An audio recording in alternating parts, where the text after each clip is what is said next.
Hello, നമുക്കിന്നൊരു ദോശയുടെയും ചെമ്മീൻ വറവിൻ്റെയും recipe നോക്കാം. ദോശമാവിന് വേണ്ടി അരി കുതിർത്ത് വെച്ചിട്ടുണ്ടായിരുന്നു. പച്ചരി 1 ഗ്ലാസ്. ഇതിലേക്ക് ഏകദേശം 1/2 ഗ്ലാസ് തേങ്ങയാണ് ചേർക്കുന്നത്. ആവശ്യത്തിനുള്ള ഉപ്പും കൂടി ചേർത്ത് നന്നായിട്ട് അരച്ചെടുക്കാം. അത് അരയാൻ ആവശ്യമുള്ള വെള്ളം മാത്രമേ ചേർക്കുന്നുള്ളൂ. ബാക്കി വെള്ളം നമ്മൾ അരച്ചു കഴിഞ്ഞിട്ടാണ് ചേർക്കുന്നത്. ഇതിപ്പോൾ നല്ല നൈസായിട്ട് അരച്ചിട്ടുണ്ട്. ഇത് നമുക്കിത് കുറച്ച് ലൂസാക്കി എടുക്കണം. ഇപ്പോൾ ഒരു 1.5 ഗ്ലാസ് വെള്ളം ഒഴിച്ചിട്ടുണ്ടാവും. ഈ ഒരു പരുവത്തിലാണ് മാവ് വേണ്ടത്.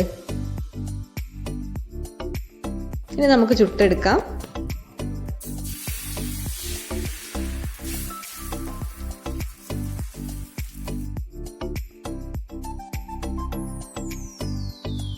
ഇപ്പോൾ റെഡി ആയിട്ടുണ്ട്.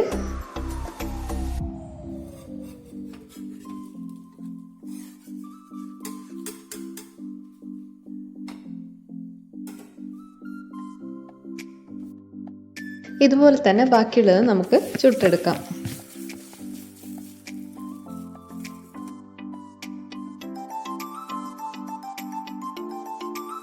അപ്പോൾ ദോശയൊക്കെ റെഡി ആയിട്ടുണ്ട്. ഇതിൻ്റെ കോമ്പിനേഷൻ എന്ന് പറയുന്നത് നല്ല കുറച്ച് മസാല കൂടിയ കറിയാണെങ്കിൽ നല്ല ടേസ്റ്റാണ്. ഇനി ചെമ്മീൻ വറവിൻ്റെ റെസിപ്പി നോക്കാം. ചെമ്മീൻ ഉപ്പും മഞ്ഞളും ചേർത്ത് വെച്ചിട്ടുണ്ടായിരുന്നു.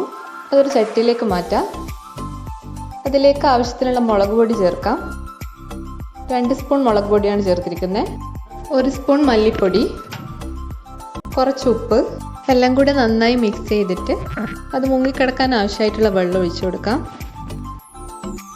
അപ്പോൾ ഈ 1 ഗ്ലാസ് വെള്ളമാണ് ഇപ്പോൾ ഒഴിച്ചിരിക്കുന്നത്. ഇനി ഫ്ലെയിം ഓൺ ചെയ്യാം. ഇനി ആ വെള്ളത്തിൽ കിടന്ന ചെമ്മീൻ നന്നായിട്ട് വേവണം. ഏകദേശം വെള്ളം വറ്റുന്ന സമയത്ത് പുളി ചേർത്ത് കൊടുക്കാം. ഇവിടെ പൊടിപ്പുളിയാണ് യൂസ് ചെയ്തിരിക്കുന്നത്. ഉണങ്ങിയ മാങ്ങ പൊടിച്ച പുളി, അല്ലെങ്കിൽ നോർമൽ വാളൻപുളി വേണമെങ്കിലും കുറച്ച് പിഴിഞ്ഞ് ചേർക്കാം. വെളുത്തുള്ളി ചേർക്കാം. ഇനി ചിരകി വെച്ചിരിക്കുന്ന തേങ്ങയും കൂടി ചേർക്കാം. നന്നായിട്ടൊന്ന് ഇളക്കിയെടുക്കാം. ഇനി ഒരു 2 തണ്ട് കറിവേപ്പിലയും കൂടി ചേർക്കാണ്. അതും ചേർത്ത് കഴിഞ്ഞ് നന്നായിട്ടൊന്ന് ഇളക്കിയെടുത്താൽ നമ്മുടെ ചെമ്മീൻ വറവ് റെഡിയാവും. ഇതിപ്പോൾ ഒരു തുള്ളി എണ്ണ ചേർക്കാണ്ടാണ് ഇത് ഉണ്ടാക്കിയിരിക്കുന്നത്. നല്ല ടേസ്റ്റാണ്. അപ്പോൾ പെട്ടെന്ന് ഉണ്ടാക്കിയെടുക്കാൻ പറ്റുന്ന ഒരു ചെമ്മീൻ്റെ റെസിപ്പിയാണിത്. എല്ലാവരും ഉണ്ടാക്കി നോക്കി അഭിപ്രായങ്ങൾ പറയാം.